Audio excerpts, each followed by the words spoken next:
Oke, di sini gua mau jelasin apa itu liquidity gitu. Jadi liquidity itu simple ya. Liquidity dalam konteks trading adalah bensin ya untuk market di mana limit order atau buy atau sell menunggu untuk diambil gitu. Jadi kayak ada swing high atau swing low. Itu biasanya bakal diambil untuk jadi liquidity gitu. Ya, ini mempresentasikan kumpulan uang yang berada di daerah key level. Bisa berupa stop loss order atau take profit atau pending order gitu. Ya, setiap pergerakan market didesain untuk mencari liquidity gitu. Kenapa? Karena itulah cara trader institusi atau smart money ya mengisi order besar mereka gitu. Jadi simpelnya liquidity itu swing high dan low itu liquidity gitu. Semua market di sini tuh penuh dengan liquidity gitu. Di sini kenapa ada kenaikan ke atas ya karena ada liquidity gitu. Di sini kenapa ada penurunan ke bawah karena ada orang yang nge-sell gitu. Ada liquidity masuk di sini gitu untuk turun ke bawah gitu. Jadi simpelnya liquidity itu uang yang masuk ke market. Kenapa terbentuk swing high dan low? Kenapa terbentuk swing low? Karena ada yang jual. Simpelnya ya, uang yang masuk ke market gitu. Kalau gak ada yang masuk uangnya ke market ya otomatis market gak bakal gerak gitu. Gak bakal ekspansi turun kayak naik kayak gini. Gak bakal turun kayak gini gitu. Di market kalau misalnya gak ada liquidity ya market gak bakal gerak. Dia bakal akumulasi aja gitu. Jadi kalau gak ada yang masuk uangnya otomatis market gak gerak. Karena gak ada liquidity. Gak ada yang beli dan jual gitu di market gitu. Dan semua daerah dan semua daerah adalah order-order dan banyak orang trading di market gitu. Di sini ada orang yang trading, ada yang buy, ada yang nge-sell, gitu. Di market itu penuh dengan liquidity gitu. Jadi yang harus kita fokuskan adalah beberapa liquidity yang penting banget yang harus kita tahu gitu. Contoh ya, di sini kita akan lihat beberapa liquidity penting gitu, jenis-jenis liquidity penting yang ada di market gitu. Jadi ingat ya, apapun kita pakai konsep liquidity ini, ya kita harus tahu yang namanya itu struktur. Itu gue pernah jelasin di materi sebelumnya. Struktur, premium diskon, premium diskon.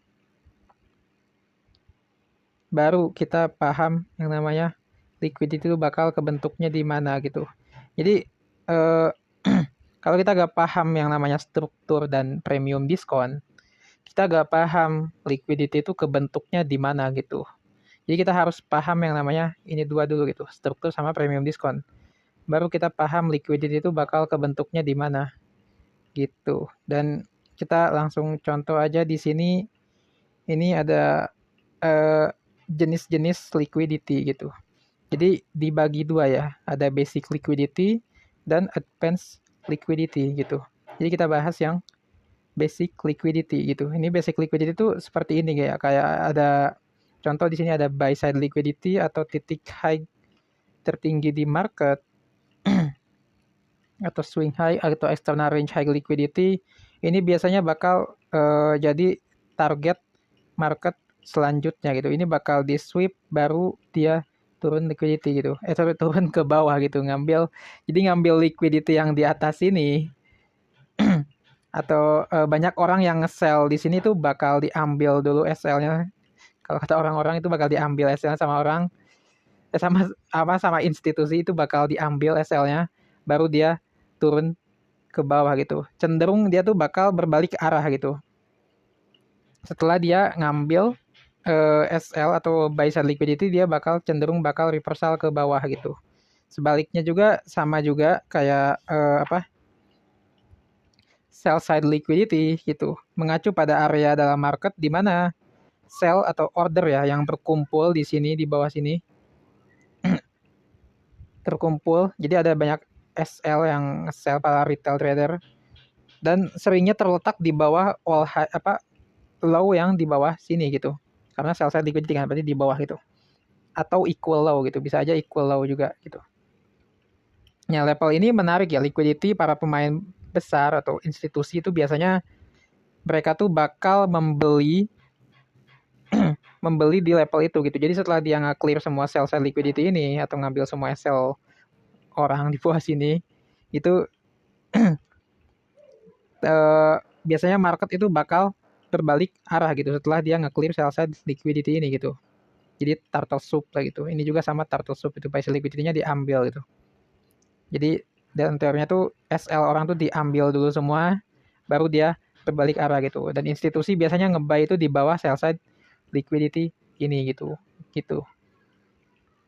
Gitu. Ini sell side dan buy side liquidity gitu. Dan ini ada juga yang namanya trendline liquidity gitu. Ini juga sama. Jadi ada banyak kumpulan order. Biasanya ada order block yang udah dimitigasi. Ini juga udah dimitigasi. Ini juga udah dimitigasi order blocknya. Dan biasanya market bakal cenderung buat ngambil semua liquidity yang di bawah sini gitu. Jadi market bakal berbalik arah untuk ngambil semua liquidity yang di bawah sini gitu. Oke.